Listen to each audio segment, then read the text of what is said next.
30 साल पूरे होने पर श्री राजेश्वरी ज्वेलरी लाया है बम्पर प्राइस 10,000 रुपए के सोने के आभूषण खरीदे और जीतिए कार, 2 व्हीलर्स, लैपटॉप और मोबाइल्स। साथ ही ढेर सारे पुरस्कार जीतने का मौका पाइए। सिर्फ यही नहीं बल्कि श्री राजेश्वरी ज्वेलरी से एक्सचेंज करने पर अधिक लाभ पाइए और पूरे अंडमान में मेकिंग चार्जेस सबसे कम दाम में पाइए। श्री राजेश्वरी ज्वेलरी अबदीन बाजार, पोर्ट ब्लेयर। Phone number 0319223382। इसका अनुसार तक में आप सभी का स्वागत है। मैं हूं रोहित। इस वक्त हम खड़े हैं एजुकेशन डिपार्टमेंट के अंदर और हम आपको बैक टू बैक जो है इसका न्यूज़ दिखा रहे हैं कि कैसे यहाँ पर जीटीटी और पीएसटी पोस्ट को लेकर जो है जितने टीचर्स हैं वो लोग धरना प्रदर्शन में बैठे हैं। देखिए, मैं आपको बता दूं, आज धरना प्रदर्शन जो नॉर्मल जो चल रहा है वो जो है 14 डेज हो चुका है और 3 दिन जो है रिले हंगर स्ट्राइक हो गए। और आज हमें सूचना मिली और हम हमेशा ही यहाँ पर आते हैं तो हमें ये पता चला कि जो है यहाँ से हॉस्पिटलाइज किया गया। तो हमने जब वहाँ पर पहुँचा तो हमें ये पता चला और उन्हें जो है कैजुअलिटी वार्ड में जो है शिफ्ट किया गया था और कम से कम 3 घंटे जो है उन्हें डिटेन करके रखे 2 जन। तो आइए हम इनसे बात करते हैं और इनसे जानते हैं। लेकिन मैं आपको और एक बात बता दूं, इतना सब हो रहा है लेकिन एडमिनिस्ट्रेशन अभी भी जो है इनकी बात नहीं मान रहा है। इतने कड़ी धूप में देखिए, यहाँ पर एक शेड नहीं है, कुछ नहीं है, महिलाएं बैठे हैं और एक पुरुष भी है। और जैसा आप देख सकते हैं कि इनकी जो है तबीयत अभी भी ठीक नहीं है। देखिए, ये जो है यहाँ पर लेटे हुए हैं, लेकिन ये सब एडमिनिस्ट्रेशन को जो है दिखाई नहीं देता है। तो आखिर हम और क्या कह सकते हैं। देखिए, मीडिया काम है आवाज़ उठाना, वो हम उठा रहे हैं, लेकिन अब एडमिनिस्ट्रेशन इसके ऊपर एक्शन नहीं ले रहे, तो हम क्या कह रहे हैं। और लेकिन फिर भी हम जो है न्यूज़ दिखाते रहेंगे और सच तो हम हमेशा सामने लाएंगे। तो आइए हम यहाँ के जो मैम्स हैं उनसे बात करेंगे और आज यहाँ पर क्या हुआ और एम्बुलेंस कब आई थी और किन्हें क्या परेशानी थी वो सब हम इनसे जानते हैं। आज जो है हमारा स्ट्राइक का 14th डे है और 4th डे जो है हमारा रिले हंगर स्ट्राइक स्टार्ट होके हो गया। तो हम कंटिन्यूसली 2-2 करके हर दिन जो है रिले हंगर स्ट्राइक कर रहे थे। तो आज जो 2 कैंडिडेट्स रिले हंगर स्ट्राइक पर थे, उनमें से एक कैंडिडेट का जो है अचानक से हेल्थ सुबह बहुत ज़्यादा दिक्कत पे आ गई। उनको पिछले 14 डे में दिन रात रहने की वजह से उनका हेल्थ का बीपी जो है बहुत ज़्यादा हाई हो गया, जिसकी वजह से एम्बुलेंस आके उनको हॉस्पिटल ले गए थे और वहाँ पे जो ऑब्जर्वेशन में रख के टैबलेट देने के बाद उनके बीपी नॉर्मल होने के बाद ही उनको वापस यहाँ पर जो ड्रॉप करके गया है। अभी वो रेस्ट पे हैं, उनकी हेल्थ कंडीशन जो है उतना ठीक नहीं है, इसीलिए जो है वो अब बोलने जैसे जो है तबीयत भी नहीं है उनका। तो बस हम जो है प्रशासन से यही गुजारिश करते हैं कि हमारी जो ये मांग है, ये आप सभी को जैसे पता ही है कि ये जो है न्यायपूर्ण है, तो हमें जल्द से जल्द किसी पॉजिटिव जो है रिस्पांस की आशा है। तो हम आशा करते हैं कि हमारी जो ये लड़ाई है वो सक्सेस होगी। हम फिर भी आज तक यहाँ पर बने हुए हैं इसी उम्मीद के साथ कि हमारी मांग को मान लिया जाएगा, क्योंकि ये जो हमने मांगी है कोई बड़ी मांग नहीं है, ये जायज़ है और पहले भी हो चुका है। और इसका रीज़न में हमने कई बार बता चुके हैं कि जो बैकलॉग पोस्ट है जो प्रीवियस में दिया जाना चाहिए था और नहीं दिया, और 7-8 साल से 10 साल से जो है जीटीटी का पोस्ट नहीं निकला गया। तो बस उसी ड्यूरेशन को जो है एडमिनिस्ट्रेशन कवर करे और हमें जो है फॉर्म भरने का अधिकार दिया जाए। मैम, आप ये बताइए ना कि जैसे सवेरे के समय जो है यहाँ पर एम्बुलेंस आई थी और हमेशा की तरह जो है आ रही है एम्बुलेंस, लेकिन आज जो है 2 लोगों की हालत थोड़ी जो है ख़राब हो गई थी, जिसके कारण उन्हें जो है यहाँ से अस्पताल ले जाया गया और उन्हें जो है कैजुअलिटी वार्ड में जो है उन्हें एडमिट किया गया और कुछ देर के लिए जो है वहाँ पर उन्हें जो है एडमिट किया गया था। जी हाँ, देखिए पिछले कई दिनों से जो हम यहाँ पे दिन रात गुजार रहे हैं, तो भले ही वो हंगर स्ट्राइक नहीं था, पर फिर भी यहाँ पर इस सिचुएशन में बिना छत के इस पेड़ के नीचे बैठकर कोई हम मज़े से नहीं बैठे हुए थे। कहीं ना कहीं हम सबकी हालत जो है पेशेंट जैसा ही हो चुका है। कभी जो है हमें बहुत अच्छे से हंसी खुशी से खा पी कर पार्टी मनाकर नहीं हम यहाँ पर रह रहे हैं। तो हंगर स्ट्राइक तो अभी पिछले 4 दिनों से ही शुरू हुआ है, पर उस हंगर स्ट्राइक में भी जब अपने बीच में से जो 2 कैंडिडेट अगर नहीं खाएंगे तो हमें भी उनको देखकर खाने पीने का मन तो नहीं करेगा। तो कहीं ना कहीं उनके साथ हम सबका जो है हंगर स्ट्राइक ही चल रहा है। तो पिछले जैसे कि कहा पिछले कई दिनों से इनका भी खाना पीना और रहन सहन जो है बिल्कुल भी सही तरीके से नहीं हो रहा है, बहुत मुश्किल में है। तो जिसकी वजह से ही उनका हालत आज बहुत ज़्यादा ख़राब हो गई और उनको हॉस्पिटल एम्बुलेंस आकर लेकर जाया गया। वैसे तो जब से हंगर स्ट्राइक शुरू हुआ है हॉस्पिटल से एम्बुलेंस हर दिन सुबह शाम आते हैं और हमारे हेल्थ शुगर वगैरह चेक करके जाते हैं और हमारी वीकनेस का जो है वो एडवाइस हमेशा करते हैं कि हेल्थ का जो है ख्याल रखिए, जैसे वीक फील हो रहा है आप लोग तो फाइट के साथ हेल्प भी ज़रूरत है। पर जब हमें हमारी जो है वेल्थ के लिए हमें हमारी पढ़ाई का जो इनाम है वो ही नहीं मिलेगा तो हम अपनी जो हेल्थ का ख्याल कैसे रख पाएंगे। हमारा मन जो है किस तरह से हमें ये मान्य देंगे कि बस हंसी खुशी घर पे चले जाए, जबकि हम बचपन से इतनी तकलीफ़ों से इतने मुश्किलों से जो है पढ़ाई की है, यहाँ तक पहुँचा इस आशा के साथ में हम ये वेट कर रहे थे कि आज नहीं तो कल हमें जॉब पे अप्लाई करने का मौका मिलेगा और कहीं ना कहीं हम में से बहुतों का जॉब हो भी जाएगा और हो भी जाता था। अगर टाइम टू टाइम वैकेंसी निकला होता तो हम में से यहाँ पर 99% कैंडिडेट यहाँ नहीं बैठे होते, सभी का जो है मैक्सिमम का हो गया होता अगर हमारे समय में टाइम टू टाइम वैकेंसी निकली होती। तो कैजुअलिटी में हमारे जो कैंडिडेट को हॉस्पिटल ले जाया गया तो उनको जो है 3 आवर्स तक वहाँ पे ऑब्जर्वेशन में रखा गया, क्योंकि वहाँ पर जाने के बाद भी हमारा बीच का जो भाई है उनका बीपी बहुत हाई बताया गया और जिसकी वजह से जो है उनको टैबलेट देकर वहाँ पर ऑब्जर्वेशन में रखकर वापस उनको रेस्ट के बाद बीपी नॉर्मल होने तक वहाँ पर रखे हुए थे और बीपी नॉर्मल होने के बाद ही यहाँ पर ड्रॉप किया है उनको। तो अभी उनकी जो है हालत पहले नॉर्मल तो नहीं है, क्योंकि फिर से हमें यहीं पर तो रहना है जब तक हमें जो है एक पॉजिटिव रिस्पॉन्स नहीं आता है। तो हमारी फाइट जारी है, हम न्याय की पुकार पर यहाँ पर अब तक बने हुए हैं। जब तक कोई आश्वासन नहीं मिलता है प्रशासन की ओर से तो हम यहाँ पर बने ही रहेंगे। सर 14 दिन से हम यहाँ पे बैठे हुए हैं, तो मुझे भी पता नहीं था मेरा हेल्थ के बारे में। तो आज मेरा जो बीपी चेक हुआ तो बोल रहे हैं कि उन लोग पूरा हाई है, तो आपको मेडिकल आके चेकअप कराना होगा। तो मैंने उनके साथ गया था, एम्बुलेंस गाड़ी आया था तो चेक करके बोले आपका बीपी बहुत हाई दिखा रहा है, थोड़ा आपको रेस्ट लेना पड़ेगा। तो मैंने उनको वही बोला कि 14 दिन से हम यहाँ पे रह रहे हैं, रात को मच्छर भी काट रहा है, तो इशू के कारण कि हमें प्रॉपर नींद नहीं आ रहा है, तो उसके कारण शायद हुआ होगा। तो उन लोग भी बोले हाँ शायद हो सकता है। तो उसके बाद मुझे बोले कि एक टैबलेट लो, तो मैंने एक टैबलेट लिया, फिर 2 आवर्स वहाँ पे रेस्ट किया। फिर जब नॉर्मल हुआ मुझे बीपी, तो उन्होंने बोला ठीक है आप अभी जा सकते हैं और कंटिन्यू 3 दिन आके आपको बीपी चेक कराना होगा। अगर उसमें भी अगर आपका बीपी अगर लो नहीं होगा तो एक टैबलेट दिया जाएगा करके बोले हैं उन लोग। आपको अभी कैसा फील हो रहा है? आपको तो कुछ अभी चक्कर वगैरह आ रहा है आपको? ऐसा कुछ चक्कर नहीं सर, मुझे बस नींद आ रहा है क्योंकि प्रॉपर स्लीप नहीं ले पाया था मैं यहाँ पे। आप जो है आज रिले हंगर स्ट्राइक में जी। भी आप बैठे, आप कुछ खाए नहीं है, तो आप दवाई का सेवन कैसे करेंगे? देखिए बिना खाए दवाई तो नहीं खा सकते। जी जी जी, मैंने उनसे पूछा था, मतलब मेरे साथ एक सर आए थे पापा राव सर, मैंने उनको वही बोला था कि वो दवाई देंगे। मैंने तो सुबह से कुछ खाया नहीं है, टैबलेट कैसे लूँगा? तो उन्होंने कंसल्ट किया तो बोले नहीं इसमें कोई इशू नहीं, आप आज बीपी के लिए टैबलेट लेके खा के थोड़ा रेस्ट ले सकते हैं, तो आपका बीपी लो होगा तभी हम आपको वहाँ से वापस भेजेंगे करके। तभी मैंने टैबलेट लिया था उनसे, एक टैबलेट। सर देखिए देखते हुए हमें भी काफी खराब लग रहा है जी। और डे 1 से हम जो यहाँ पर आ रहे हैं जी। और सर मेरे पास कुछ शब्द नहीं है देखिए, और काफी लोग जो है इसमें कमेंट्स में आकर जो है बहुत कुछ कहते हैं, और जब हम यहाँ पर आप लोगों को देखते हैं तो हमें भी देख के तरस आता है, लेकिन अब एडमिनिस्ट्रेशन को क्यों तरस नहीं आता तो इसका तो हम कुछ नहीं कह सकते। सर मैम जी बोलिए। जी, सबका ओपिनियन है कि आप जो लड़ रहे हैं वो सही के लिए लड़ रहे हैं सर, तभी तो बोलते हैं, ओपिनियन देते हैं कि आप जो लड़ रहे हैं सही के लिए लड़ रहे हैं। लेकिन सर जब हमारे न्यूज़ में हम जब न्यूज़ पोस्ट करते हैं जी, तो काफी लोगों का जो है कमेंट्स आता है कि आप लोग जो है इससे पहले क्यों नहीं धरना प्रदर्शन करे और इतने साल आप लोग कहाँ थे? सर एक्चुअली हम लोग सर लीगली सब जगह अप्रोच कर रहे थे। ये तो हमारा सर लास्ट पॉइंट था कि हमें धरना में बैठना पड़ रहा है, मजबूरी था हमारा। तो हमारा लास्ट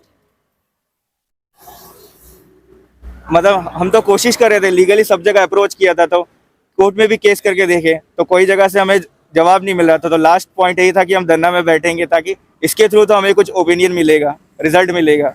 पर इसके थ्रू भी 14 दिन हो गए, अभी तक कोई आके हमसे बात भी नहीं किया इसके रिजल्ट में, क्योंकि हम जो लड़ रहे हैं वो जेन्युइन रीजन के लड़ रहे हैं। ये अभी का पोस्ट नहीं है, बैकलॉग पोस्ट है। तो हर बार हम लोग यही बोल रहे हैं कि अभी का पोस्ट नहीं है, 10 साल से पोस्ट जनरेट नहीं हुआ।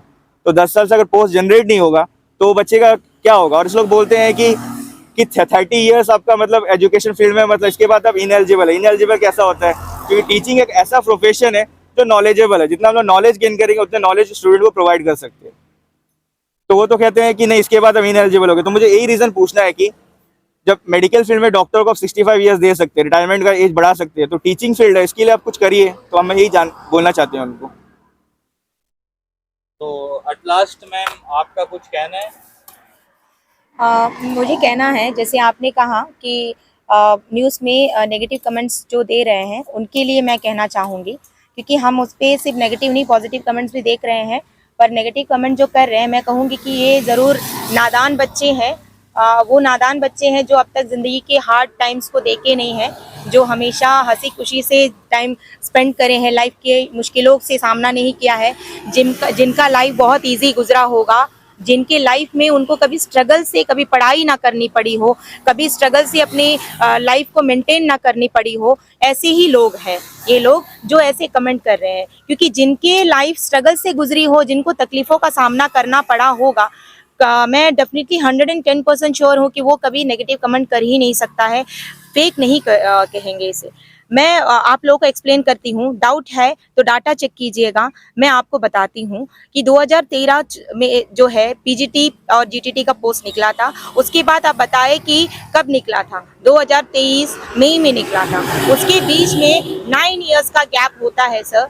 जो नेगेटिव कमेंट कर रहे हैं मैं उनके लिए बता रही हूँ, डाटा आप चेक कीजिएगा, डायरेक्टरेट ऑफ एजुकेशन में आप जाके चेक कीजिएगा। तो वो 9 इयर्स आप जो कह रहे हैं, तो वो 9 इयर्स में जो एलिजिबल कैंडिडेट्स उस बीच में हैं, वो कैंडिडेट जो है जब एलिजिबल थे तब पोस्ट नहीं निकला, तो 9 इयर्स तो उसका बढ़ ही जाएगा, है ना। अगर वो 28 इयर्स का भी होगा, अगर वो 9 मंथ्स का भी होगा, तो उसका अगर 9 इयर्स आप प्लस करेंगे तो कितना होगा? आप ज़रा अपना मैथ्स भी जो है ज़रा चेक कीजिएगा।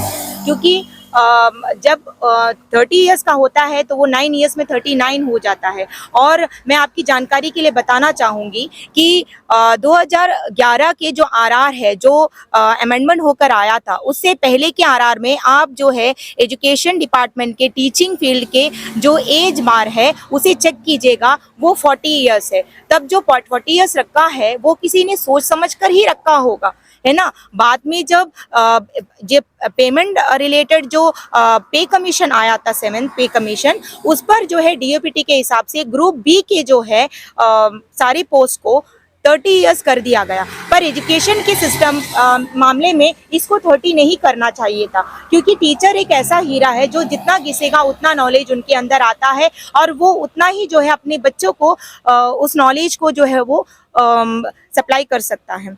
ठीक है, तो इसलिए इनका हमारे यहाँ पर आप जो कह रहे हैं कि हम बूढ़े हो चुके हैं, मैंने कमेंट्स बहुत देखा कि कब्र में पैर रखा हुआ है, इस तरह की जो नेगेटिव कमेंट्स है, मैं आपसे कहना चाहूँगी, आप लोग जो है कहीं से अमृत का वरदान लेकर नहीं आए हैं, सबके साथ ये होता है। और 32 इयर्स 2 डेज वाले बच्चे भी यहाँ पे बैठे हुए हैं। 36, 34, 35, 38 इयर्स में अगर कोई बूढ़ा हो जाता है तो हर जो है यहाँ पर एज बार में 60 तक कोई नहीं लाइफ स्पेंड करता। और मैं कहना चाहूँगी कि बाकी जो पोस्ट है, आप टीचिंग के बारे में बोल रहे हैं कि 38 इयर्स भी होना बूढ़ा होना होता है, तो मैं कहूँ कि बाकी जो यहाँ के एडमिनिस्ट्रेशन के जॉब है जहाँ पर 38 इयर्स दिया जाता है, तो क्या वो लोग भी बूढ़े अपने रिटायरमेंट के टाइम में जॉब ज्वाइन कर रहे हैं? क्या आप में से कोई नहीं है जो LGC का एग्ज़ाम देता हो, MTS का एग्ज़ाम देता हो, तो 38 इयर्स तक आप क्या अप्लाई नहीं करते हैं? तो आप क्या सोच कर करते हैं? और मैं ये पूछना चाहूंगी, जो आप कह रहे हैं कि 38 इयर्स होना, 40 इयर्स होना बूढ़ा हो जाता है, तो सर्व शिक्षा में अप टू 40 इयर्स रिलैक्सेशन के साथ जो है उनको जॉब में पार्टिसिपेट होने का मौका देते हैं, तो क्या वो बूढ़े नहीं है? जो हैंडीकेप सेक्शन में आता है उनको 40 इयर्स तक दिया जाता है, तो क्या वो 40 इयर्स में बूढ़े नहीं होते हैं? उनके लिए वो बूढ़ापा नहीं होता है। और हम यहाँ पर जो बैठे हैं 32, 33, 36, 38 वाले, तो हम बूढ़े हो जाते हैं। ये कैसा होता है भाई साहब? आप लोग जरा मुझे बताइएगा। और मैं कहना चाहूंगी पीएसटी के मामले में 2016 के बाद जो है 2018 में जो पोस्ट निकला हुआ था, वो 2018 की पोस्ट जो है अब तक सुप्रीम कोर्ट में पड़ा हुआ है। जब वो सक्सेसफुल रिक्वायरमेंट प्रोसेस कंप्लीट ही नहीं हुआ तो उसे जो है कैसे रिक्वायरमेंट प्रोसेस में माना जाएगा? तो 2016 के बाद अगर आप 2024 को देखा जाएगा जिसमें पोस्ट निकला है, तो वहां पर भी 8 साल का गैप आता है। आप अपना नॉलेज को रिफ्रेश कीजिएगा, आप अपने वही 18 इयर्स वाले नॉलेज को लेकर ना बैठिएगा जहां पर आपने जो है देखा होगा 2018 पे पोस्ट निकला था। ठीक है, तो 8 साल हमारा भी बढ़ चुका था। आप जैसे कह रहे हैं ना, जरूर आप नादान बच्चे अंडर एज के होंगे जिनको जॉब हो भी चुका होगा, या आपने फॉर्म भरा होगा, या आप बिल्कुल भी 21-22 से ऊपर नहीं होंगे। ठीक है, 30 से तो ऊपर नहीं होंगे। लेकिन मैं कहूँ कि हम भी जो है 8 साल पहले फ्रेशर कैंडिडेट ही थे, हमारी भी एज 30 के अंदर ही थे, तब हम भी फ्रेशर हुआ करते थे और हमें पोस्ट ना निकलने की वजह से जो है हम नहीं भर सके, और 8 साल बढ़ने की वजह से आज हम ओवर एज कैंडिडेट में गिना जा रहा है। ठीक है, ये हमारी गलती नहीं है, ये एडमिनिस्ट्रेशन की गलती है। और मैं आपसे और एक सवाल मैं पूछूं आप लोगों से, हमारे अगर आइलैंडर भाई साहब लोग अगर ये लिख रहे हैं, मैं आपसे पूछना चाहूंगी, हम यहाँ पर सब जो है आइलैंडर यहाँ पे बैठे हुए हैं, क्या हमारे आइलैंड में क्वालिफाइड बच्चे इतने कम है जो यहाँ एडमिनिस्ट्रेशन को बाहर से बच्चों को लेकर आकर यहाँ पर जॉब में बैठाना पड़ रहा है, मजबूरी हो रही है उनकी? हाँ, क्या यहाँ पर क्वालिफाइड बच्चे नहीं है? और आप लोग को इस पर कोई दिक्कत नहीं हो रही है, इस पर कोई कमेंट नहीं हो रही है कि बाहर से जीटीटी वगैरह जो बल्क में निकला हुआ पोस्ट, जो बैकलॉग पोस्ट है, जो आपके भाई बहनों को दिया जाना चाहिए था, जिसमें आप अभी पार्टिसिपेट हो रहे हैं, हो चुके हैं, मिल चुके हैं, अच्छी बात है, हमें आपसे कोई दिक्कत नहीं है। पर आपको इस बात पे दिक्कत नहीं हो रही कि बाहर से इतने बल्क में बच्चे आकर भर रहे हैं, जॉब ले रहे हैं, उसमें कोई बात नहीं, भले अपने घर के बच्चे यहाँ पर रह जाए, बूढ़े हो गए, ऐसे जो कमेंट आप बैठ कर रहे हैं वो एडमिनिस्ट्रेशन के खिलाफ कीजिए, उनसे सवाल कीजिए कि हमारे यहाँ पर जब इतने क्वालिफाइड बच्चे हैं तो आप बाहर से क्यों लेकर आ रहे हैं? भाई साहब, आप जो कह रहे हैं ना, कल हमारे साथ जो हम यहाँ पर बैठे हैं, कल आपके किसी सगे संबंधी के साथ होगा। आज अगर इस पर रोक नहीं लगाया गया, कल ये बाहर से ही आकर सब जॉब ले जाएंगे। आज सिर्फ टीचिंग जॉब पर आ रहे हैं, कल एमटीएस एलजीसी जैसी जॉब पर भी सभी आएंगे। इवन जो सर्व शिक्षा का कॉन्ट्रैक्ट में जो पोस्ट निकला जा रहा है उस पर भी बाहर से आकर बैठ जाएंगे, एज रिलैक्सेशन मिल जाएगा ये सोचकर। तब यहाँ के आइलैंड के बच्चे जाएंगे कहाँ? क्या सोचकर पढ़ लिख रहे हैं? कल आप भी शादी करेंगे, आपके भी बाल बच्चे होंगे, क्या सबको आपने सोच समझ लिया है कि सबको बाहर भेजेंगे? हाँ, सब कनाडा जाएंगे, अमेरिका जाएंगे, लंदन जाएंगे। हाँ, क्योंकि इंडिया में तो कोई स्टेट में नहीं मिलेगा, क्योंकि इंडिया के अंडमान ही पूरे इंडिया में एक ऐसा स्टेट है जहाँ पे फ्री टू एंटर है।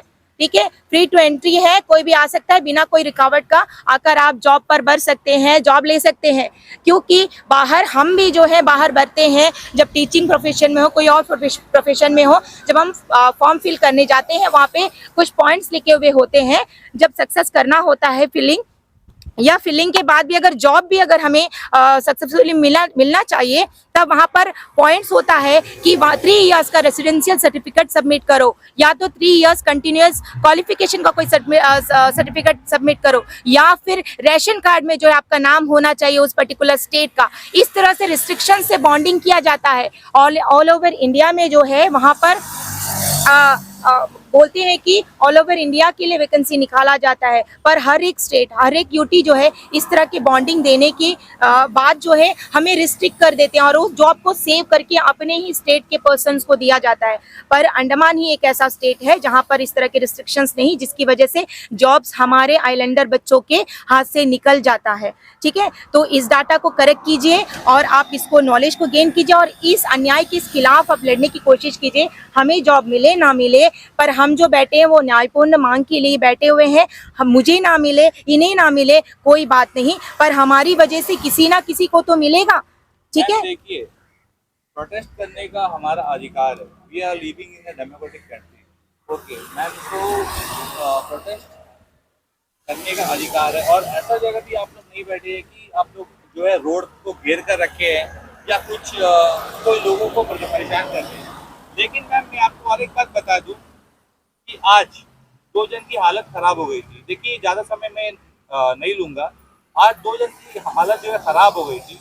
अगर इन्हें कुछ हो जाता तो इसका जिम्मेदार है कौन? सर मैं कहूँगी इसकी जिम्मेदार पूरी तरह से एडमिनिस्ट्रेशन है, क्योंकि आप देखिए हमारा ये जो स्ट्राइक को मूव करना ये हमारा पहला डिसीजन नहीं है, ये हमारा सबसे एंड है। डेड पॉइंट पर आकर हमने ये डिसीजन लिया है। जो हमसे सवाल किया जाता है, कोई पॉजिटिव थिंकर भी आकर हमसे पूछा जाता है, कोई नेगेटिव थिंकर भी पूछते हैं, उनके लिए मैं कहना चाहूँगी कि इतने दिन से कहाँ थे। इसका जवाब मैं देना चाहूँगी कि जब 2023 में पोस्ट निकलना शुरू हुआ तब से लेकर फर्स्ट डे से ही, निकलने से पहले से हम एडमिनिस्ट्रेशन के एजुकेशन डिपार्टमेंट के चक्कर काट रहे थे कि वैकेंसी कब निकलेगी। जब वैकेंसी निकला और उस पर एज बार देखा और किसी तरह का कंसिडरेशन उसमें ना मिला तो हम तब से जो है लीगली मूव कर रहे थे। होता है ना, थ्रू द प्रॉपर चैनल ऐसा होता है, क्योंकि हम क्वालिफाइड है, टीचर्स है, जल्दी ही आकर हंगामा, रोड चक्का जाम ऐसा नहीं करना चाहते थे।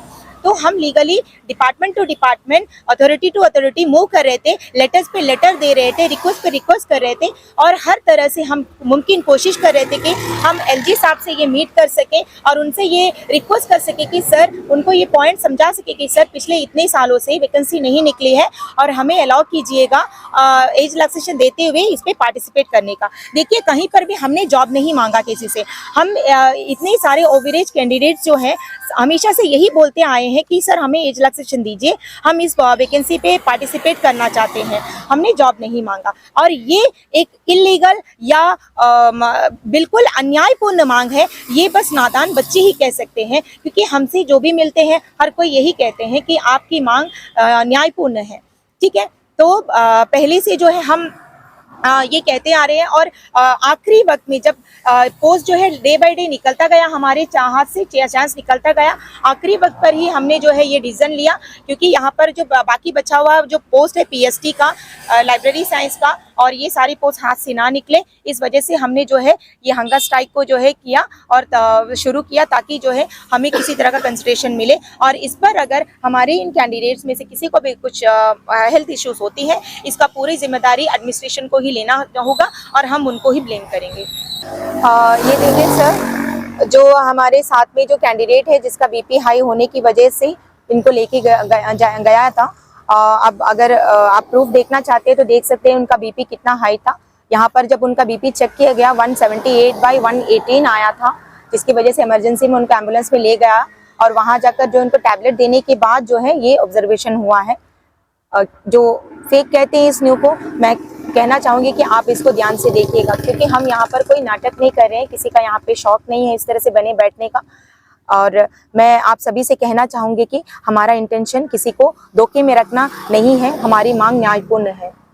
मैं आप तक चैनल और निकोबार टाइम्स चैनल की को जो है हमारे सब कैंडिडेट्स की तरफ से जो है रोहित भाई को बहुत सही दिल से धन्यवाद करना चाहूँगी, जो पहले दिन से जो है हमारे न्यूज़ को कवर कर रहे हैं और जनता तक हमारे मैसेज को पहुंचा रहे हैं और एडमिनिस्ट्रेशन तक हमारे मैसेज को पहुंचा रहे हैं, जिसकी वजह से जो है हमें बहुत सपोर्ट मिला है, बहुत पॉजिटिव एनर्जी मिली है, पॉजिटिव कमेंट्स मिले हैं और बहुत सारे माताएं भाई बहनें हमें आकर सपोर्ट करते हैं, कहते हैं कि आपका रास्ता सही है और आप लोग जो है सही कदम उठाए हैं।